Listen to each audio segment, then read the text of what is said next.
everyone, welcome to Botany Insider, and in this lecture we would be discussing about the types of microscopy. In the previous lecture we discussed about the various features, and in this lecture, which is the second part of microscopy, we would be discussing about the various types of microscopy. So in total we have three main types of microscopy, and they are: the first one is the optical or the light microscopy, the second one is the electron microscopy, and the third one is the scanning microscopy.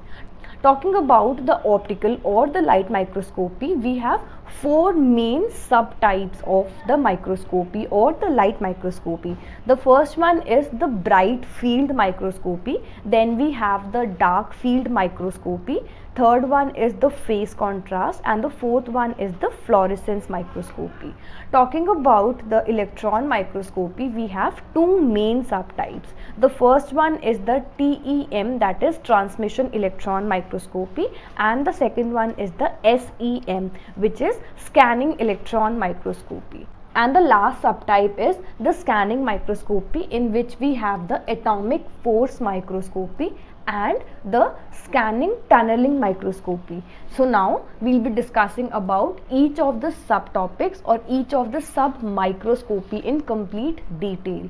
So first one is the bright field microscopy, which is the subcomponent of the optical or the light microscopy. We won't be going into the detail of how this microscopy works. We would be understanding about that what is relevant from the CSIR point of view, and also the important information that is relevant to clear our basics for the same. So talking about the first subtype of the optical or the light microscopy, we have the bright field microscopy.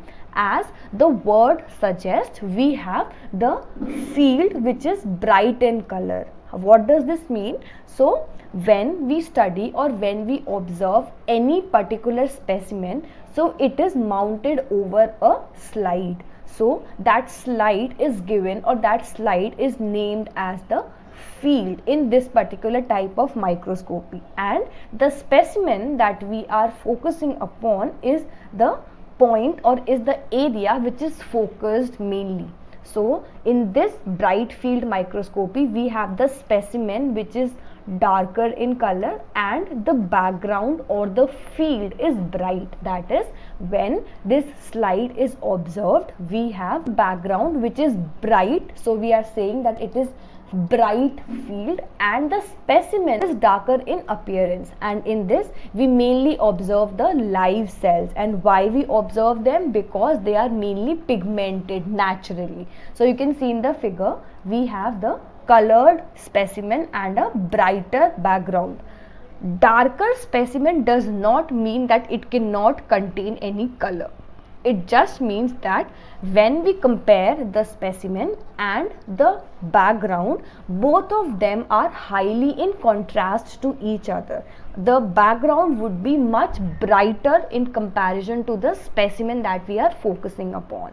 So this is how a complete bright field microscopy operates. You need not to go into the detail of the ray diagram. Just remember few important points. So in bright field you have to remember that there is the presence of a dark field stop, which is actually helping to form, or which is actually helping to create the darker specimen that we have to observe. So this dark field stop is actually circular in shape, and then initially we have the light source which falls upon the condenser lens, then we have the specimen stage, objective lens, and finally when the complete functioning of the bright field microscopy occurs, we have the light passing through the hollow cone of light, and the unreflected or the unrefracted light gets dispersed off, and finally by the help of the eyepiece we observe this particular type of the specimen. As a result, let's discuss about the advantages and the disadvantages. So in advantages, the first one is that it is very simple to use and also it is easy to handle.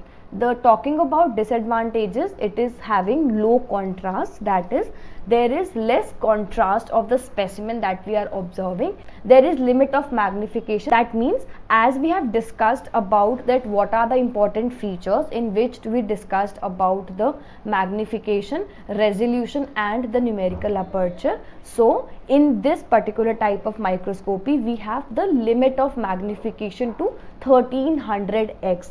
There is no detailing of the specimen that we are observing, and also almost all the cells need staining. Why? Because in order to have the complete understanding of the specimen that we are focusing, we need to stain the cells that we are focusing upon.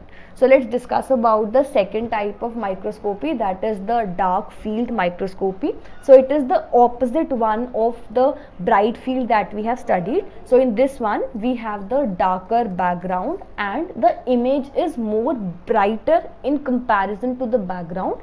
So there is no staining required, which is one of the advantage of this particular type of microscopy, and also live cells can also be easily seen in this type of microscopy. So you can see in the figure that we have the brighter image that is formed and the background is very dark in color in comparison to the image. So the image looks more brighter.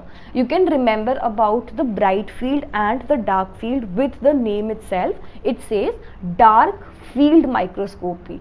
So in this we have the background as darker in comparison to the image, which is formed, which is brighter in complexion or which is brighter in appearance. So you can remember it this way. So this is how the ray diagram or the path of the light that is followed by the rays when we look into the dark field microscope. Just remember few important differences, that in this we have a annular diaphragm present, then we have a condenser lens present, and above that we have the specimen placed, and above the specimen we have the objective lens and the ocular lens is present, and as a result of the complete functioning we have the dark field microscopy specimens observed in this case, in which we have a darker background and a brighter image is formed. So talking about the advantages and the disadvantages. So advantages are that in this we can use unstained transparent cells, and also there is more detailed view of the external structures of the specimens that we are focusing upon, and also it provides very accurate high contrast images. Talking about the disadvantages, so it is very sensitive to dust, that is when or even there is very small particle of dust over the slide that we are observing, it could lead to the complete damage of the specimen and the complete experiment could get failed. So now let's discuss about the third subtype of the light field microscopy, that is the phase contrast microscopy. The first important point to remember in this is that it examines the live cells in their natural state. Make sure you remember about this because questions have been framed from this area. Then we have the high contrast image for the transparent samples.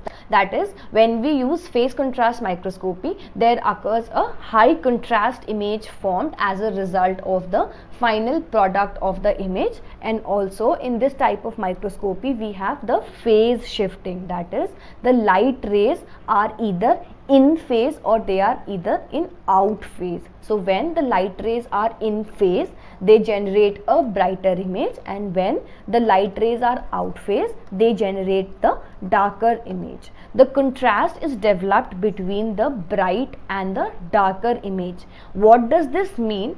So in simple words, just understand by the name itself, it says that there is phase contrast. And what is contrast? Contrast in simple word means opposite of something, opposite of one another. So in this we have the light rays either in phase or they are either in out phase. So if they are in phase, they would be generating brighter image, and when they are in out phase, they would be generating the darker image. So when the final output is obtained, we have a contrast developed, and this contrast is the result of the light rays being either in contrast or being in either out contrast.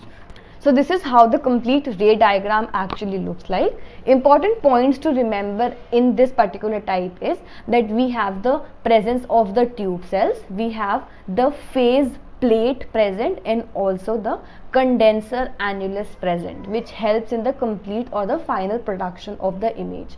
Talking about the advantages, so the advantages is that the live cells can be easily observed, and mostly the live cells for the tumor cells are observed in order to understand about that what is actually happening in the cancer or what is actually happening in the body suffering from the cancerous diseases. And the second important function is that it produces high contrast image of the transparent specimens. Then the dynamic mortality of the mitochondria, mitotic chromosomes and the vacuole can easily be seen. So make sure you remember about this because it is a potential statement. So how this question could be framed is that you might be given some experimental type of question. Talking about the disadvantages, so the only disadvantage that this particular type of microscopy have is that it have very low magnifying power.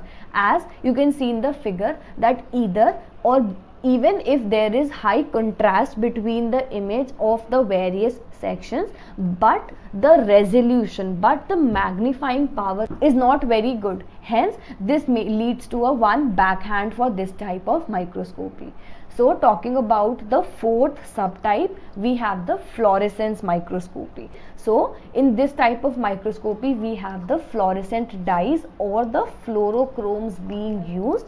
In this, the light rays falls on the fluorochromes, then the electron move to the higher energy, and as a result of electron being moving towards the higher energy, there occurs the fluorescence, and this fluorescence is because of the emitted electron energy. Why? Because consider we have an electron and the energy falls over this electron. So now this electron, because of gaining external energy, would be potent or would be tend to moving towards the higher energy level, but it cannot remain in this unstable state, and as a result of being unstable, it tends to fall back immediately.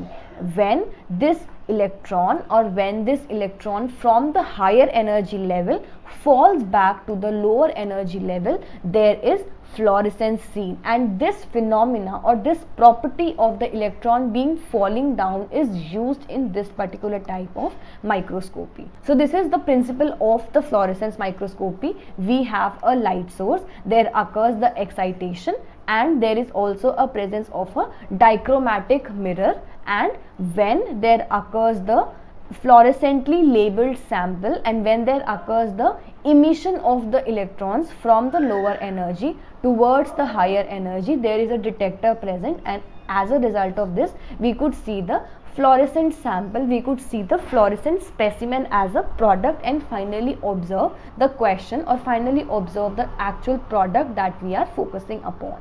So the applications of the fluorescence microscopy are, the first one is that it helps in the localization of specific proteins and other subcellular structures. It helps to identify or analyze the signaling pathways. It helps in the detection of the infectious disease, and also it helps in the chromatographic studies. For example, the most common type is the FISH. We would be discussing about the subtypes of the chromatography when we would be dealing about the chromatography in detail. So make sure you remember about each of these applications because experimental questions have been framed, and there are also high chances of the experimental questions being framed from this area in the future as well. So let's discuss about the second type of the microscopy, that is the electron microscopy and its subtypes. So electron microscopy, as the word suggests, there is the presence or there is the usage of electrons in these type of microscopy. So the first type or the first subtype of the electron microscopy is the scanning electron microscopy, that is SEM. So in this we have the electron beam being used to visualize the objects. There occurs magnification and the resolution. So important point to remember is that the magnification and the resolution occurs in both the light microscopes and the electron microscopes, but in the electron microscopes we have the magnification and the resolution much higher than the light microscopes. One disadvantage of the electron microscope is that we cannot visualize the live cells. So it is one of the drawback of these types of electron microscopy, that is the SEM, that is scanning electron microscope. By the help of scanning electron microscope we cannot observe the live cells. It mainly helps to produce the surface image, or it helps in the surface studies, as the word suggests that there is occurring scanning, and the scanning could be of the surface. So in this we are producing, or we are studying the surface of the cell that we are focusing upon, and in this the contrast depends on the atomic number of the atom. Why? Because we are focusing, or we are using the electrons. So when we are using electrons there must be some atomic number of the atom that we are using. So we could say that the contrast would be depending upon the atomic number of the atoms. The applications of the SEM, that is the scanning electron microscopy, is that it helps in the study of the virus structure, 3D tissue imaging, then we have the cellular component visualization, crystalline structures, and also in many industries that are mainly focused upon the medical devices and the food poisoning. Let's discuss about the second subtype of electron microscopy, that is the transmission electron microscopy. So in this type of microscopy we have the image being obtained that is based on the scattering of the electrons. Why? Because in the transmission electron microscopy there occurs the complete penetration of the electrons across the specimen that we are focusing. In this we have a more magnified and a clear image. There occurs the vacuum which is being maintained in the microscope, which helps in the transmission easy, and also in this we cannot visualize live cells. Why? Because in this we are actually penetrating into the cells, hence the visualization of the live cells is not possible. Talking about the application of the transmission electron microscopy, so it is used to analyze the topographical, morphological, compositional and the crystalline structures. It helps to analyze the tumor cells ultrastructures and also the molecular level structures, and the texture analysis also can be done. So talking about the difference between the TEM, that is transmission electron microscopy, and the scanning electron microscopy, because it is very important to remember the difference between the same. So in TEM we have the electron beam passing through the thin samples, and in the SEM there occurs the scanning over the surface. In the transmission we have the specially prepared thin sections are supported by the TEM grids, and in the SEM the samples can be of any thickness, that is in surface electron microscopy the thickness of the sample does not depend upon, or the thickness does not matter in case of scanning. Why? Because we are just actually scanning the surface, so the thickness of the sample does not matter. But in the transmission case we are actually penetrating through the surface. In transmission the size of the sample or the thin sample are mostly preferred over the thicker samples. The third difference is that in TEM the specimen stage halfway down the column, and in the SEM the specimen stage in the chamber at the bottom of the column. That is, when we are using the TEM, specimen is placed in the middle, and when we discuss or when we highlight the SEM, the specimen is much below in the column. In the transmission we have the image shown on the fluorescent screen, and in the scanning we have the image that is shown on the TV monitors. The last point to remember is that the image is of 2D projection for the sample, and in case of SEM the image is of the surface. So in case of TEM we have a 2D image formed, and in case of SEM, because we are not penetrating, so the image is mainly of the surface that we are scanning in the particular microscope. This we are done with all the subtypes of the optical light microscopy and the electron microscopy. You need not to go into the detail of the scanning microscopy. You just need to remember that in scanning microscopy, what we are doing is we are actually scanning the specimen that we are focusing upon in one way or the other. It is a bit different from the SEM because in this we are using electrons for the scanning purpose, but in the scanning microscopy there is usage of the atomic forces for the same. So with this we are done with the complete topic. Let us just quickly solve one question from the previous year. So the question says that in order to visualize the intracellular organizations of a cell, one can utilize various microscopy based techniques. These are the techniques that are given to us, and what we have to do is that we need to find out that which of the above mentioned microscopes can be used to study the intracellular dynamics using live cell imagining.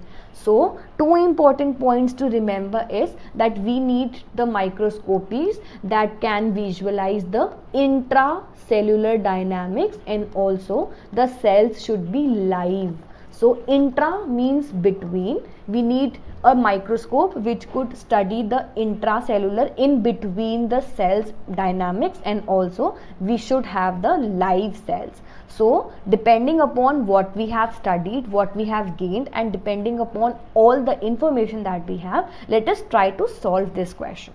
So talking about the points that we have studied, let us try to highlight that what we can eliminate from this topic.